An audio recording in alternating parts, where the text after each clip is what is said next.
ከክልል መንግስታት በየቦታው መሬት ላይ ያለው የጸጥታ ሁኔታ ምን ይመስላል የሚለውን በአረንጓዴ በቢጫ በቀይ ተመድቦ እንዲላክልን አድርገናል። በመቀጠልም ከጸጥታ አካላት ተመሳሳይ መረጃ ጠይቀናል። ኢራኑ የበላይ መሪ አያቶላህ አሊ ካሜኒ አሜሪካ በሀገራችን ለምትፈጽመው ማንኛውም ጥቃት በመካከለኛው ምስራቅ ቀጠናዊ ጦርነትን ሊያስነሳ እንደሚችል ማስጠንቀቃቸው የዚህን ሁኔታ ስጋት በጉልህ አሳይቷል። የማስጠንቀቂያ ፕሬዝዳንት ዶናልድ ትራምፕ በቅርቡ በኢራን የተካሄዱትን ሀገር አቀፍ ተቃውሞዎች ተከትሎ እስላማዊ ሪፐብሊክን በወታደራዊ እርምጃ መታለው ማለታቸውን ተከትሎ የመጣ ሲሆን በሁለቱ ሀገራት መካከል ያለውን ውጥረት የበለጠ አባብሶታል።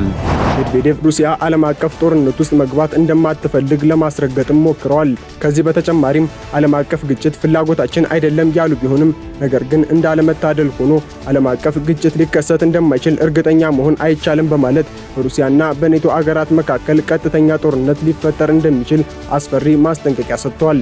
መደበኛ ኗሪነታቸው በተለያዩ ክልሎች በክልልና በአዲስ አበባ ከተማ በክልልና በድሬዳዋ ከተማ በአዲስ አበባና በድሬዳዋ ከተማ ውስጥ በሆኑ ሰዎች መካከል የሚነሱ ጉዳዮች የፌዴራል ፍርድ ቤቶች ፍትሐ ብሔራዊ ዳኝነት ስልጣን ነው። ጤና ይስጥልን የተወደዳችሁ ተመልካቾቻችን፣ እንሆ ሰዓቱ ደርሶ ሀገሬ ዜና ተጀምሯል። የዕለቱን ሀገሬ ዜና በመምራት ሱባሎ ጋሻው አብሬያችሁ ቆይታ አደርጋለሁ። እናንተ ወደ ተመልካቾቻችንም እስከ ዜናችን ፍጻሜ ድረስ አብራችሁ እንድትቆዩ አክብሮታዊ ግብዣዬ ነው። ቀዳሚ ወደምናደርገው ዜና እናልፋለን። የኢትዮጵያ ብሔራዊ ምርጫ ቦርድ በነባራዊ ጸጥታ ጉዳዮች ዙሪያ ከክልልና ከተማ አስተዳደር አመራሮች ከጸጥታ አካላትና ከሌሎች ባለድርሻዎች ጋር ውይይት አካሂዷል። መሰል ውይይቶች ቀጣይነት ያላቸው መሆናቸው ሲነገር ምርጫ ማካሄድ የሚያስችል የጸጥታ ሁኔታ ያለባቸው አካባቢዎች በመሰሉ ሂደት እንደሚለዩ ተነግሯል። ተጨማሪ አለን። የኢትዮጵያ ብሔራዊ ምርጫ ቦርድ ሰባተኛውን ጠቅላላ ምርጫ ማካሄድ በሚያስችል የጸጥታ ሁኔታ ዙሪያ ከክልልና ከተማ አስተዳደር አመራሮች ከጸጥታ አካላትና ከሌሎች ባለድርሻዎች ጋር ውይይት አካሂዷል። ቦርዱ ከክልሎችና ከጸጥታ አካላት ነባራዊ የጸጥታ ሁኔታን የተመለከተ ሪፖርት እንደቀረበለት የተናገሩት የቦርዱ ዋና ሰብሳቢ ሜላትወርቅ ኃይሉ ነባራዊ የጸጥታ ሁኔታን መሰረት ያደረጉ ውይይቶች ቀጣይነት ያላቸው መሆናቸውን ጠቁመዋል። ከክልል መንግስታት በየቦታው መሬት ላይ ያለው የጸጥታ ሁኔታ ምን ይመስላል የሚለውን በአረንጓዴ በቢጫ በቀይ ተመድቦ እንዲላክልን አድርገናል። በመቀጠልም ከጸጥታ አካላት ተመሳሳይ መረጃ ጠይቀናል። ይሄ ውይይት የመጀመሪያና የመጨረሻ አይደለም። እንደምታውቁት የጸጥታ ሁኔታ ተለዋዋጭ ነው። ዛሬ ቀይ የነበረው ነገ አረንጓዴ ሊሆን ይችላል። ቢጫ የነበረው ወደ አረንጓዴ ወደ ቢጫ ሊሄድ ይችላል። አረንጓዴ የነበረው ወደ ቀይ ሊሄድ ይችላል። ስለዚህ ዛሬ ጀመር ነው እንጂ ዛሬ አንጨርሰውም። በተከታታይ እየተገናኘን እየተወያየን ሁላችንም ሰባተኛው አገራዊ ምርጫ ነፃ፣ ፍትሃዊ፣ ገለልተኛ፣ የተሳካ አገራችንን ኢትዮጵያ ወደፊት የሚያስቀጥል ምርጫ እንዲሆን የሁላችንም ኃላፊነት ግዴታም ጭምር ነው። ከመክፈቻ ስርዓቱ ውጭ ለመገናኛ ብዙሃን ዝግ በነበረው ውይይት ከክልሎችና ከጸጥታ አካላት የቀረቡ ነባራዊ የጸጥታ ሁኔታ ሪፖርቶች ውይይት እንደተደረገባቸው ከቦርዱ ያገኘነው መረጃ ይጠቁማል። የፖለቲካ ፓርቲዎች በተለያዩ አካባቢዎች የሚገጥሟቸውን ችግሮች አስመልክቶ ለቦርዱ አቤቱታ በሚያቀርቡበት አሰራር መሰረት ችግሮችን ለመፍታት በሚደረጉ ጥረቶች ፈቃደኝነታቸውን አሳይተው የመፍትሄ አካል የሆኑ በተለያየ ደረጃ ያሉ አመራሮች መኖራቸውን ያነሱት ዋና ሰብሳቢዋ ወቅታዊና ተገቢ ምላሽ የማይሰጡ አካላት መኖራቸውን ተናግረዋል። በፖለቲካ ፓርቲዎች በተደጋጋሚ የሚቀርቡ በተለያየ ቦታ ለሚደርስባቸው ማናቸውም ችግር ለቦርዱ አቤቱታቸውን ቅሬታቸውን እያቀረቡ ቦርዱ በተቻለው አቅም ለክልል መንግስታት፣ ለመስተዳድሮች፣ ለጸጥታ አካላት የፖለቲካ ፓርቲዎችን ጥያቄዎች ይልካል። የፖለቲካ ፓርቲ አባል ታሰረብኝ፣ ቅርንጫፍ ጽሕፈት ቤት ተዘጋብኝ ለሚሉ የፖለቲካ ፓርቲዎች አስፈላጊውን የሆነ እገዛ ለማድረግ ቦርዱ ጥረት ያደርጋል። በዚህ ሂደት የሚተባበሩ የክልል መንግስታት አሉ፣ ጥያቄዎችን በቶሎ የሚፈቱ። በዛው ልክ ደግሞ ቦርዱ ለሚሰጠው ጥያቄ ተገቢ የሆነ ምላሽ፣ ወቅታዊ የሆነ ምላሽ የማይሰጡ አካላት እንዳሉ የምንረዳው ነው። ምርጫ ቦርድ 7ኛውን ጠቅላላ ምርጫ ለማካሄድ የሚያስችሉ ስራዎችን እያከናወነ መሆኑን አያይዘው የገለጹት ዋና ሰብሳቢዋ 45 የሲቪል ማህበረሰብ ድርጅቶች ምርጫውን ለመታዘብ የሚያስችላቸውን ፍቃድ ከቦርዱ የወሰዱ ቢሆንም አሁንም ተጨማሪ ድርጅቶች ምርጫውን ለመታዘብ እየጠየቁ መሆናቸውን ተናግረዋል። ከጥር 1 ቀን ጀምሮ እየተከናወነ ባለው የምርጫ እጩዎች ምዝገባም 41 ፓርቲዎች በተናጠል በጥምረትና በግንባር የተደራጁ ተጨማሪ 15 ፓርቲዎችም እጩዎቻቸውን እያስመዘገቡ መሆናቸውን ተናግረዋል። 45 የሚሆኑ የሲቪል ማህበረሰብ ድርጅቶች ወደ 547 ኮኦርዲኔተሮችና 129,000 ታዛቢዎችን በመመደብ ለመስራት ፈቃድ ጠይቀው ይሄንንም ፈቃድ ቦርዱ ሰጥቷል። በእርግጥ ይሄ ጥያቄ አሁንም እየመጣ ነው። ከፍተኛ ቁጥር ያላቸው የሲቪክ ማህበረሰብ ድርጅቶች በምርጫ የመታዘብ ስራ ለመስራት ጥሪ እያደረጉ ነው። ቦርዱም ይሄን እንግዲህ ሰብሰብ ብሎ አይቶ ውሳኔ የሚሰጥበት ይሆናል። እስካሁን ባለን መረጃ ወደ 41 በተናጠል 15 በጥምረትና በግንባር የተደራጁ ወደ 56 የሚሆኑ የፖለቲካ ፓርቲዎች የአድሚኖቻቸውን ምርጫ እጩነትን ለማስመዝገብ የሚረዷቸውን ራሳቸው የቀጠሯቸውን አድሚኖች አካውንት ተከፍቶላቸው ምዝገባ እየተካሄደ ይገኛል። ብሔራዊ ምርጫ ቦርድ አስቻይ የጸጥታ ሁኔታ ባለባቸው የምርጫ ጣቢያዎች ግንቦት 24 ቀን 2018 ዓመተ ምህረት ምርጫ ማካሄድ የሚያስችለውን የጊዜ ሰሌዳ ይፋ ማድረጉ ይታወሳል። የባንኮች የዲጂታል አገልግሎት ክፍያ ጭማሪ በሕዝብ ተወካዮች ምክር ቤት ጥያቄ አስነሳ። ብሔራዊ ባንክ በበኩሉ ባንኮች ለዲጂታል አገልግሎት ሶፍትዌሮች እንዲሁም መሳሪያዎች በውጭ ምንዛሬ ከፍተኛ ወጪ እያወጡ ነው ብሏል። ዳግም ተገኝ ተጨማሪውን አዘጋጅቷል። የኢፌድሪ የህዝብ ተወካዮች ምክር ቤት የፕላን በጀትና ፋይናንስ ጉዳዮች ቋሚ ኮሚቴ የኢትዮጵያ ብሔራዊ ባንክን የ6 ወር የስራ አፈጻጸም ሪፖርት ገምግሟል። በዚህ የኢትዮጵያ ብሔራዊ ባንክ ባለፉት 6 ወራት ባካሄደው 13 የውጭ ምንዛሪ ጨረታ ከ1.3 ትሪሊየን በላይ ብር ከገበያው መሰብሰቡንም ተናግሯል። ላኪዎች በዶላር ቤት የሚከራዩ በህጋዊ መንገድ ዶላር የሚያገኙ ሁሉ ያለ ገደብ ዶላራቸውን በባንክ ማስቀመጥና በፈለጉ ጊዜ መጠቀም እንዲችሉ ይደረጋልም ተብሏል። ብሔራዊ ባንክ የዋጋ ንረትን ለመቆጣጠር ከሚሰራቸው ስራዎች ውስጥ አንዱ ዶላርን ባንኮች በጨረታ እያቀረበ ብርን ከገበያው መሰብሰብ እንደሆነም ተነግሯል። በፓርላማው ተገኝተው ሪፖርቱን በንባብ ያቀረቡት የብሔራዊ ባንክ ገዢ ኢዮብ ተካልኝ የዋጋ ንረትን ለመቆጣጠር በርካታ ስራዎች መሰራታቸውን ዘርዝረዋል። ከዚህ ውስጥ አንዱ ዶላርን በጨረታ ለባንኮች ማቅረብ ነው ብለው ይህም ሁለት ጥቅም እንዳለው አስረድተዋል። በዚህ ግምገማ ወቅትም በባንኮች የዲጂታል አገልግሎት ክፍያ ላይ የሚታየው ጭማሪ የህብረተሰቡ ቅሬታ እየሆነ መምጣቱ ተገልጿል። ቋሚ ኮሚቴው እንደገለጸው የዲጂታል ክፍያ ቴክኖሎጂዎችን ለማስፋፋት የሚደረገው ጥረት የሚበረታታ ቢሆንም በኤቲኤም በፖስ ማሽንና በሞባይል ባንኪንግ የሚደረጉ የገንዘብ ዝውውሮች ላይ የሚቆረጠው የአገልግሎት ክፍያ መናር ተገቢነት አጠራጣሪ ሆኗል ሲል ጥያቄ አንስቷል። በሀገሪቱ የሚገኙ ባንኮችን መቆጣጠር፣ መከታተል እንዲሁም የዲጂታል ክፍያ አገልግሎቶችን ለማስፋት ከፍተኛ እንቅስቃሴ ላይ እንደሆነ ይታወቃል።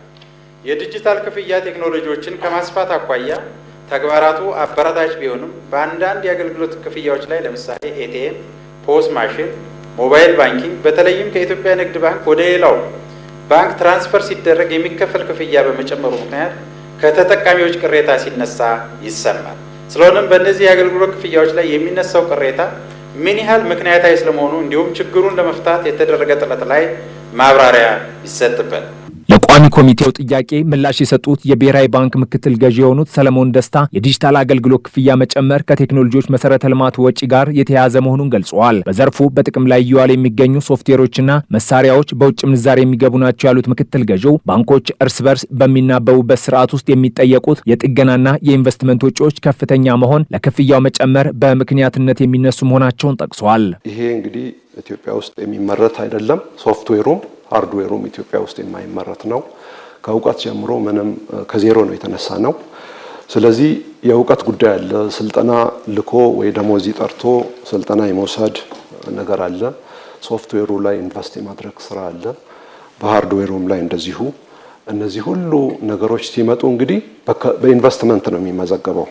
በኢንቨስትመንት ይያዝና ሂዩጅ የሆነ ኢንቨስትመንት ካወጡ በኋላ ያንን በሚቀጥሉት እስከ 5 ዓመት ሊሆን ይችላል ብቻ በየአመቱ ፕሮሬት እያደረጉ ነው ወጪ የሚያደርጓቸው።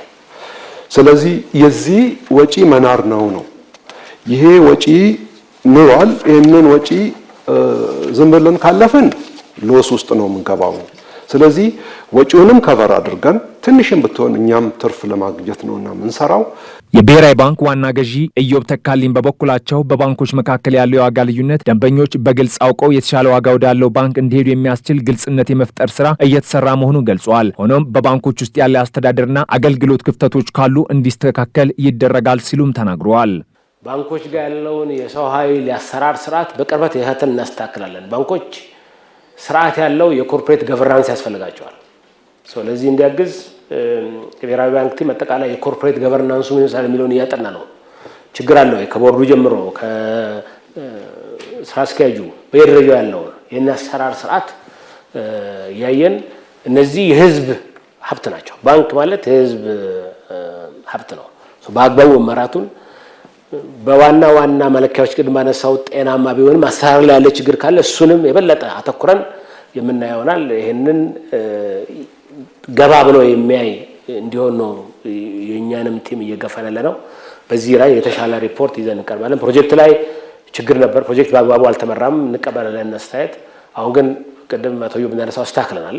ብሔራዊ ባንክ ከዓለም አቀፍ አሰራር አንጻር የአገልግሎት ክፍያ ላይ ቀጥተኛ ዋጋ ቁጥጥር ከማድረግ ይልቅ ገበያው ራሱን በውድድር እንዲያስተካክል ማድረግ እንደሚመርጥ አመላክቷል። የፕላን በጀትና ፋይናንስ ጉዳዮች ቋሚ ኮሚቴ በበኩሉ ባንኮች ህብረተሰቡን ከልክ ያለፈ ክፍያ እንዳይጠይቁና የዲጂታል አገልግሎቱ የፋይናንስ አካታችነትን በሚያረጋግጥ መልኩ እንዲቀጥል ጥብቅ ክትትል እንዲደረግ አሳስበዋል። የኢራኑ ጠቅላይ መሪ አያቶላህ አሊ ካሚኒ አሜሪካ በሀገራቸው ላይ የምትፈጽመው ማንኛውም ጥቃት በመካከለኛው ምስራቅ ቀጠናዊ ጦርነትን ሊያስነሳ እንደሚችል አስጠንቅቀዋል። ኢራን በሆርሙዝ የባህር ወሽመጥ የቀጥታ ተኩስ ወታደራዊ ልምምድ እያካሄደች መሆኑ የፋርስ ባህረ ሰላጤ ውጥረትን ይበልጥ ማጋጋሉም ተነግሯል። ሙሴ ከበደ። የፋርስ ባህረ ሰላጤ ውሃ ዛሬም እንደወትሮው ረግቶ ይታያል። የንግድ መርከቦች የዓለምን የነዳጅ ጥም ለማርካት ጉዟቸውን ቀጥለዋል። ነገር ግን ከዚህ ሰላማዊ የሚመስል ገጽታ በስተጀርባ መላውን ዓለም ሊያናጉጥ የሚችል በስውር የሚንተከተክ ውጥረት አለ።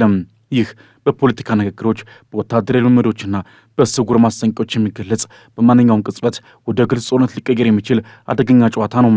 የኢራኑ የበላይ መሪ አያቶላህ አሊ ካሜኒ አሜሪካ በሀገራችን ለምትፈጽመው ማንኛውም ጥቃት በመካከለኛው ምስራቅ ቀጠናዊ ጦርነትን ሊያስነሳ እንደሚችል ማስጠንቀቃቸው የዚህን ሁኔታ ስጋት በጉልህ አሳይቷል። ይህ ማስጠንቀቂያ ፕሬዚዳንት ዶናልድ ትራምፕ በቅርቡ በኢራን የተካሄዱትን ሀገር አቀፍ ተቃውሞዎች ተከትሎ እስላማዊ ሪፐብሊክን በወታደራዊ እርምጃ እመታለሁ ማለታቸውን ተከትሎ የመጣ ሲሆን በሁለቱ ሀገራት መካከል ያለውን ውጥረት የበለጠ አባብሶታል። የ86 ዓመቱ አዛውንት አያቶላህ አሊ ካሜኒ ይህንን ቀጥተኛ ማስጠንቀቂያ የሰጡት ፕሬዚዳንት ትራምፕ የጦር አውሮፕላን ተሸካሚዋን ዩኤስኤስ አብርሃም ሊንከንና ተያያዥ የአሜሪካ የጦር መርከቦችን ወደ አረብ ባህረ ሰላጤ መላካቸውን ተከትሎ ነው። መርከቦቹ የተላኩት ቴህራን በአገር አቀፍ ደረጃ በተቀሰቀሱ ተቃውሞዎች ላይ ደም አፋሳሽ እርምጃ ከወሰደች በኋላ ነው። ፕሬዚዳንት ትራምፕ የኃይል እርምጃ የወስዱ እንደሆነ እስካሁን ግልጽ አይደለም። በተደጋጋሚ ኢራን ለመደራደር እንደምትፈልግ ገልጸው የቴህራን የኒውክሌር ፕሮግራም በድርድር ሊፈታ የሚገባ ሌላ ጉዳይ መሆኑን አንስተዋል። ይሁን እንጂ ካሜኒ በበኩላቸው ሀገር አቀፍ ተቃውሞዎቹን መፈንቅለ መንግስት ሲሉ የጠሯቸው ሲሆን ይህም መንግስት ያለውን አቋም ይበልጥ ያጠናከረ ነው። ተቃውሞ ከተጀመረበት ጊዜ አንስቶ በ10 ሺዎች የሚቆጠሩ ሰዎች መታሰራቸው ይነገራል። በኢራን የሀገር ክህደት ወንጀል የሞት ቅጣት ሊያስከትል ስለሚችል በታሰሩት ላይ የጅምላ ግድያ ሊፈጸም ይችላል የሚል ስጋትን በድጋሚ ቀስቅሰዋል። ይህ ደግሞ ለትራምፕ እንደ ቀይ መስመር የሚቆጠር ነው። ኢራን በተጨማሪም በሆርሙዝ የባህር ወሽመጥ የቀጥታ ተኩስ ወታደራዊ ልምምድ እያደረገች ትገኛለች። ይህ የባህር ወሽመጥ በፋርስ ባህረ ሰላጤ መግቢያ ላይ የሚገኝ ጠባብ ስፍራ ሲሆን ከዓለም አጠቃላይ የነዳጅ ንግድ 1/5 የሚያልፍበት ስልታዊ ቦታ ነው። ኢራን በዚህ የሆርሙዝ የባህር ወሽመጥ የ2 ቀናት የቀጥታ ተኩስ የባህር ላይ ልምምድን ትጀምራለች ተብሎ ይጠበቃል።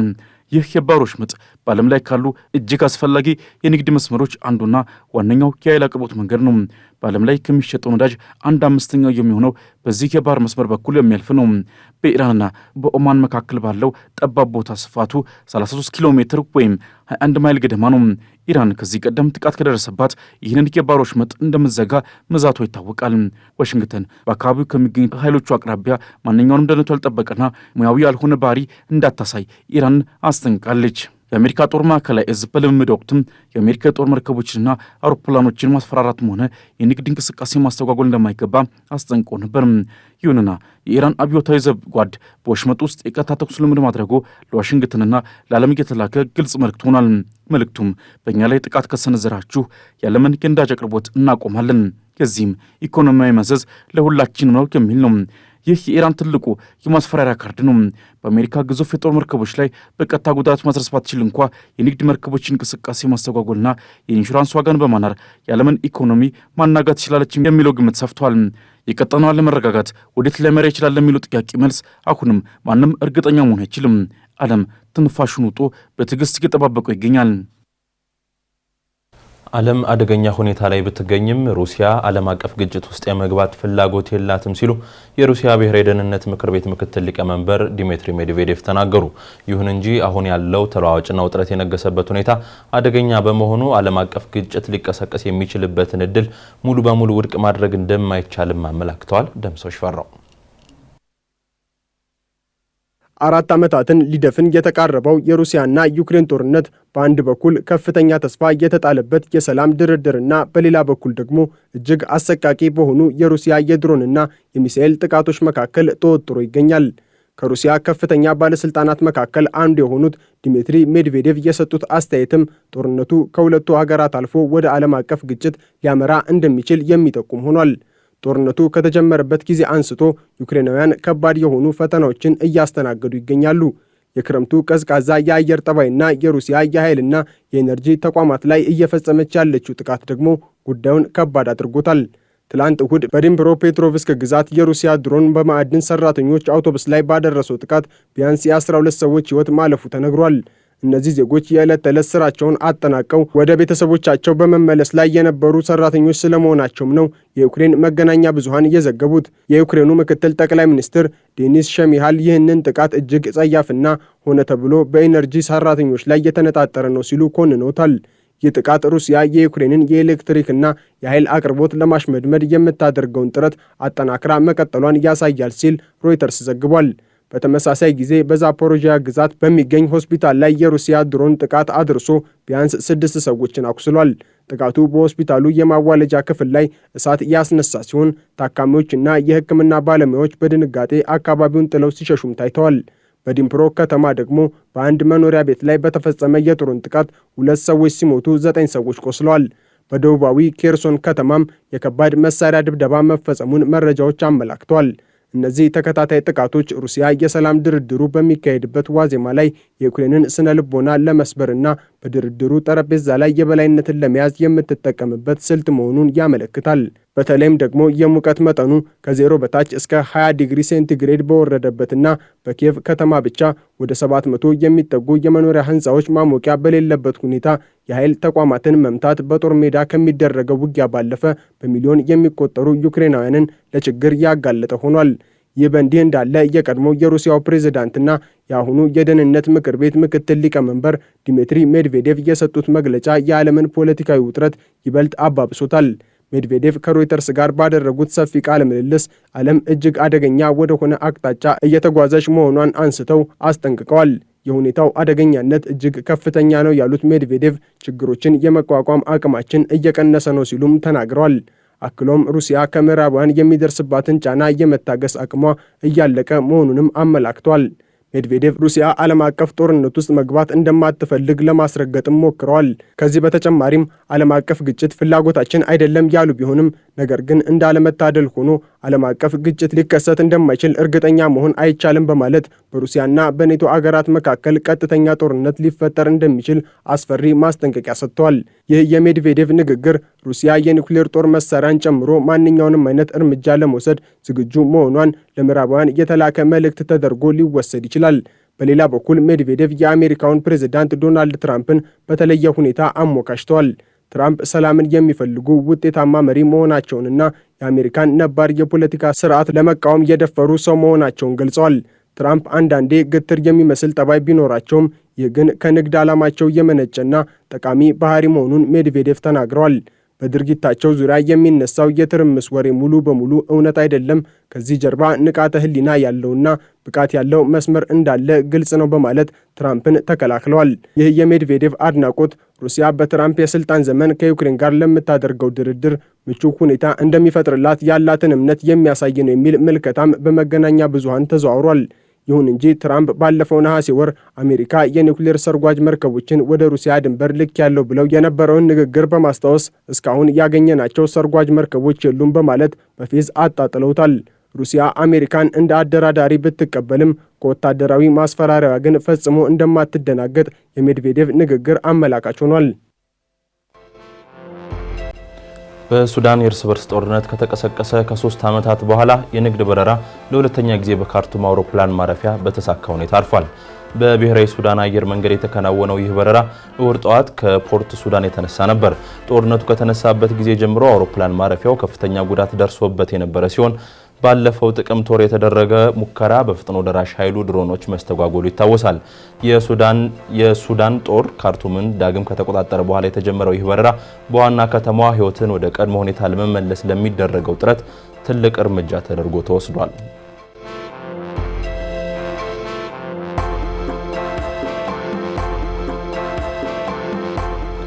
በጀርመን ቨርድ የተሰኘው የሰራተኞች ማህበር በጠራው አድማ ምክንያት በአብዛኞቹ የሀገሪቱ ከተሞች የአውቶቡስና ሌሎች የትራንስፖርት አገልግሎቶች ተቋረጡ።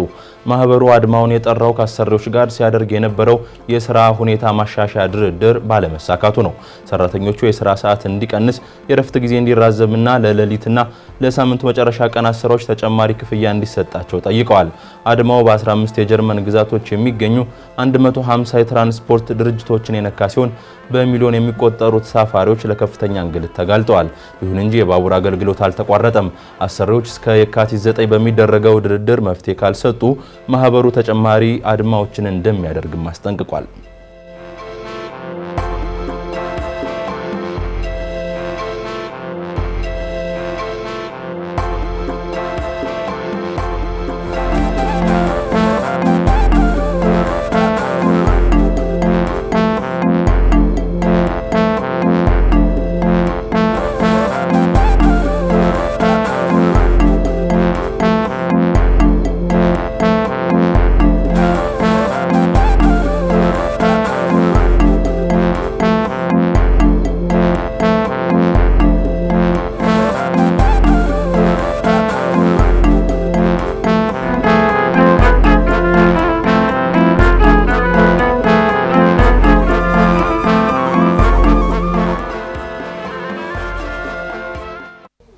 በዓለም አቀፍ ገበያ ባለፉት ወራት የወርቅና ብር ዋጋ ከዕለት ወደ ዕለት እየጨመረ ቢመጣም ካለፈው ሳምንት ጀምሮ ዋጋቸው መቀነስ ጀምሯል። ለቅናሹም የተለያዩ ምክንያቶች ተጠቅሰዋል። ሚካኤል ኃይሌ በቢዝነስ ጥንቅሩ ተመልክቶታል።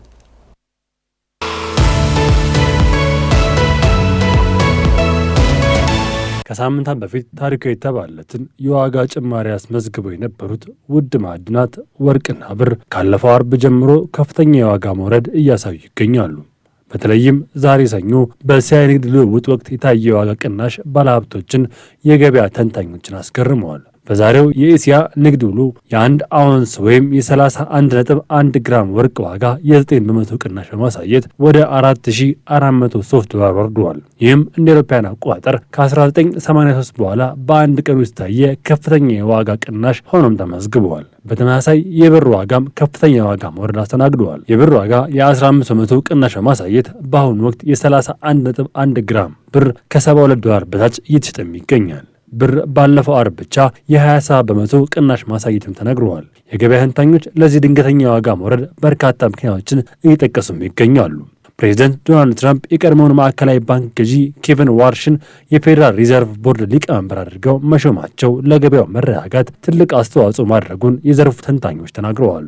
ዋርሽ መታየታቸው በፋይናንስ ገበያ ዘንድ አዎንታዊ ምላሽ ያገኘ ሲሆን የዶላር ዋጋ ባለፈው አርብ በ1 በመቶ እንዲጨምርም አድርጓል። የዶላር ጥንካሬ እንደ ወርቅ ያሉ ማዕድናት ዋጋ እንዲቀንስ ቀጥተኛ ምክንያትም ሆኗል። የፖለቲካ ጉዳዮች የዓለም ምጣኔ ሀብት ላይ ተጽዕኖ ከሚያሳድሩ ጉዳዮች መካከል የሚጠቀስ ሲሆን የጂኦፖለቲካዊ ውጥረት መርገም የተመለከቱ መላምንቶች ተቀምጠዋል።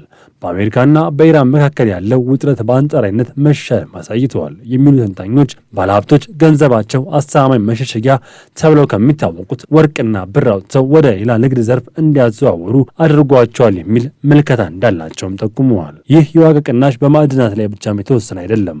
የነዳጅ ዋጋ የመቀነስ አዝማሚያ አሳይተዋል። ድፍድፍ ነዳጅ ዋጋም ከ500 በላይ ቅናሽን አሳይተዋል። ለዚህም ዋና ምክንያት ትልቅ አምራች ሀገራት የምርት መጠናቸው ላለመቀነስ መስማማታቸው የዶላር ዋጋ መጨመር፣ የአክሲዮን ገበያ እንዲሁ መውረድን አሳይተዋል። በእስያ አክሲዮን ገበያዎች ቅናሽ የታየ ሲሆን በተለይም በደቡብ ኮሪያ ኮስፒ የ500፣ የሆንግ ኮንግ ሃንግ ሴንግ የ300 ቅናሽ አሳይተዋል። የወርቅ ዋጋ ከባለፈው ጥር ወር መጨረሻ ላይ በአንድ አውንስ $5500 በላይ ደርሶ እንደነበርም ይታወሳል። ይህም እንደ አውሮፓውያን አቆጣጠር ከ1979 በኋላ የታየ ትልቅ ዓመታዊ ዋጋ ጭማሪም ነበር። ምንም እንኳን አሁን ዋጋው ቢቀንስም የወርልድ ተንታኞች የፌዴራል ሪዘርቭ በ2026 የፖሊሲ ወለድ ምጣኔ ቢያንስ 2 ጊዜ ይቀንሳል የሚል ቅድመ ግምታቸውን አስቀምጠዋል። የወለድ ምጣኔ ሲቀንስ ደግሞ ወርቅ ዳግም ተመራጭ ኢንቨስትመንት የመሆን እድልም እንዳለው ይነገራል። ለጊዜው ግን የዶላር መጠናከር የዋርሽ ወደ ስልጣን ማምጣትና የወርቅና የብር ግስጋሴን ከቱታል። ባለሀብቶችም በቀጣይ ቀናት የሚኖረውን የገበያ ሁኔታ በከፍተኛ ጥንቃቄ እየተከታተሉ ይገኛሉ ሲል የዘገበው ቢቢሲ ነው።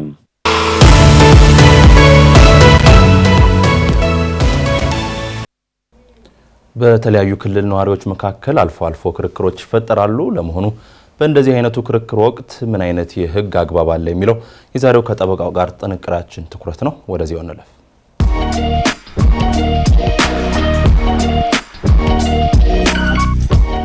በተለያዩ የክልል ነዋሪዎች መካከል ስለሚደረግ ክርክር ገነ ከመረጃ ላካፍላችሁ። ጤና ይስጥልኝ። ጠበቃ እንዳርጌ ካሴ ነኝ። የንግድ ግንኙነት የበለጠ እያደገ ሲሄድ በዛው ልክ አለመግባባት ሊፈጠር ስለሚችል በተለያዩ የክልል ነዋሪዎች መካከል የፍርድ ቤት ክርክር መኖሩ አይቀርም አለም። መደበኛ ነዋሪነታቸው በተለያዩ ክልሎች በክልልና በአዲስ አበባ ከተማ፣ በክልልና በድሬዳዋ ከተማ፣ በአዲስ አበባና በድሬዳዋ ከተማ ውስጥ በሆኑ ሰዎች መካከል የሚነሱ ጉዳዮች የፌዴራል ፍርድ ቤቶች ፍትሐ ብሔራዊ የዳኝነት ስልጣን ነው። በህገ መንግስቱ እንደተመለከተው የክልል ከፍተኛ ፍርድ ቤት በክልሉ ከሚኖረው የዳኝነት ስልጣን በተጨማሪ የፌዴራል የመጀመሪያ ደረጃ ፍርድ ቤት የዳኝነት ስልጣን እንዳለውና የክልል ጠቅላይ ፍርድ ቤት የፌዴራል ከፍተኛ ፍርድ ቤት የዳኝነት ስልጣን እንዳለው ተመልክቷል። በዚህ መሰረት በተለያዩ ክልል ነዋሪዎች መካከል የሚነሳውን ክርክር የስረ ነገር ስልጣን እንደተጠበቀ ሆኖ የክልል ከፍተኛና ጠቅላይ ፍርድ ቤት በውክልና ስልጣናቸው ተቀብለው የሚያስተናግዱት ይሆናል። የተለያዩ የክልል ነዋሪዎች ክርክር በውክልና ለክልል ከፍተኛና ጠቅላይ ፍርድ ቤት ባይሰጥ ኖሮ በተለያዩ የክልል ነዋሪዎች መካከል የሚደረገው የፍትሐ ብሔር ክርክር ወደ ፌዴራል ፍርድ ቤቶች ስለሚመጣ ፈርጀ ብዙ ኪሳራ ያስከትል ነበር። ከዚህ ላይ አብሮ መነሳት ያለበት ጥያቄ በተለያዩ የክልል ነዋሪዎች መካከል የሚነሳውን ክርክር በውክልና ለምን ለፌዴራል ፍርድ ቤቶች መስጠት አስፈላጊ የሚለውን ስንመለከት በሁለት ወይም በሶስት ክልሎች ውስጥ በሚኖሩ ተከራካሪዎች መካከል የሚፈጠረውን አለመግባባት የፌዴራል ፍርድ ቤቶች ተቀብለው እንዲያከራክሩ የሚደረገው ፍርድ ቤቶቹ ገለልተኛ ሆነሉ ተብለው ከመጠበቃቸው የተነሳ ከአካባቢያዊ አድሎ ነፃ ሆነው ተከራካሪ ወገኖች በዳኝነት ስርዓቱ ላይ እምነት እንዲኖራቸው ማስቻል ነው። ከሳሽ ክሱን የክስ ምክንያት በሆነው የማይንቀሳቀስ መብት በሚገኝበት ቦታና ወይም ተከሳሽ በሚኖርበት ቦታ እንዲያቀርብ ቢደረግ የቋንቋ ችግር የመኖሩ ጉዳይ አንድ ነገር ሆኖ ክሱን የሚቀበለው ፍርድ ቤት ለከሳሽ ባይታወር፣ ለተከሳሽ ደግሞ የተላመደ ስለሚሆን በፍርድ ቤቱ ላይ መተማመን ላይኖር ይችል ይሆናል። በአጠቃላይ ያለው ክርክር ከሌላ ክልል ነዋሪ ጋር ከሆነ ጉዳዩ የሚቀርበው ተከሳሽ በሚኖሩበት አካባቢ ለሚገኘው ከፍተኛ ፍርድ ቤት ወይም ጠቅላይ ፍርድ ቤት መሆኑን መገንዘብና ማማከር ይጠይቃል። አመሰግናለሁ።